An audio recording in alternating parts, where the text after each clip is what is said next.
మనకి రోడ్డు సైడ్న ఆటోల్లో పెట్టి అమ్ముతూ ఉంటారు పుచ్చకాయలు కానీ మామిడి పళ్ళు కానీ తక్కువ రేట్లో దొరుకుతూ ఉంటాయి.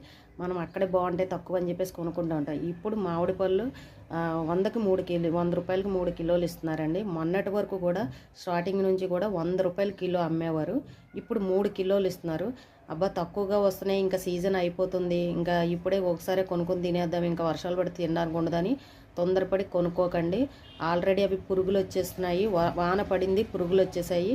కాబట్టి మీరు చూసుకోండి, తక్కువ రేటుకి వస్తున్నాయి అని అంటే అవి డ్యామేజ్ కాయలు అయితేనే మనకు అలా తక్కువ రేటుకి ఇస్తారు. వర్షం పడింది కాబట్టి తెల్ల పురుగు అనేది వస్తుంది. మనం చూసుకోకుండా గమ్ముని స్వీట్గా ఉండడం వల్ల కొనుక్కొని పిల్లలం కానీ మనం కానీ తినేస్తూ ఉంటాం. ఒకసారి గమనించుకోండి, సాధ్యమైనంత వరకు కూడా కొనద్దు తక్కువ రేటుకి వస్తున్నాయి అనేసి.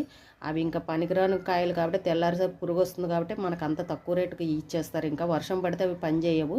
కాబట్టి ఎవరైనా తక్కువ రేటుకి వస్తున్నాయని మామిడి పళ్ళు ఇంకా కొనకండి. వర్షం పడినప్పుడు బాగా ఎండలు